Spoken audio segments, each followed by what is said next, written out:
Hello friends, मैं Neeru Duggal motivational speaker. आशा करती हूँ आप सभी स्वस्थ एवं बेहतर होंगे। आज जो मैं आपको कहानी सुनाना चाहती हूँ, प्लीज़ उसे ध्यान से सुनिएगा और अपने जीवन में उतारिएगा और लाइक करिएगा। तो दोस्तों, एक बार की बात है, एक राज्य में राजा का दरबार लगा हुआ था। सर्दियों के दिन थे, खुली हवा में और धूप में लगा हुआ था। वहाँ पर राजा के दीवान, मंत्री, पंडित और उनके सभी परिवार के सदस्य बैठे हुए थे। तभी राजा साहब के सामने एक मेज रखी गई और अचानक भीड़ में से एक व्यक्ति आया और कहने लगा, मुझे राजा साहब से मिलना है, मुझे 2 चीज़ बतानी है और उनकी परीक्षा लेनी है। ये बात राजा साहब के सामने पहुंचाई गई। राजा साहब ने कहा, आने दीजिए। उस व्यक्ति को राजा के दरबार में आने की इजाज़त मिल गई और वो व्यक्ति राजा साहब के सामने पहुंचा। तब राजा ने कहा, बताओ क्या बात है। तो व्यक्ति बोला, मेरे पास 2 चीज़ें हैं, एक जैसी और एक ही तरीके की है और दिखने में एक ही आकार की है, एक कांच तो दूसरा हीरा। लेकिन मैं कई राज्यों में गया और कई राजाओं से मिला, लेकिन कोई बता ना पाया। अब मैं आपकी परीक्षा लेना चाहता हूँ कि कौन बुद्धिमान है जो इसे बता पाएगा।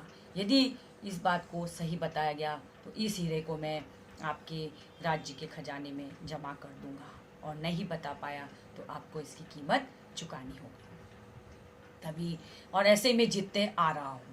तभी राजा बोला, आने दीजिए, और उस मेज पर उस 2 चीज़ों को रखी गई, एक नकली हीरा और एक असली हीरा। अब राजा साहब ने सभी मंत्रियों, दीवानों, पंडितों और सभी सदस्यों को बोला कि आप एक एक करके आइए और बताइए। तभी कुछ लोग आए और उन्होंने बताया, लेकिन कुछ ने सोचा कि यदि हमने बताया तो यदि राजा हार गए तो ये दोष हम पर आ जाएगा। तभी कई व्यक्ति कोई सामने नहीं आया और तभी राजा सोचने लगा कि अब तो मेरी भी हार होने लगी, क्या किया जाए। तभी भीड़ में से एक अंधे बाबा आए और कहने लगे कि मुझे राजा साहब से मिलना है, मैं भी एक कोशिश करना चाहता हूँ।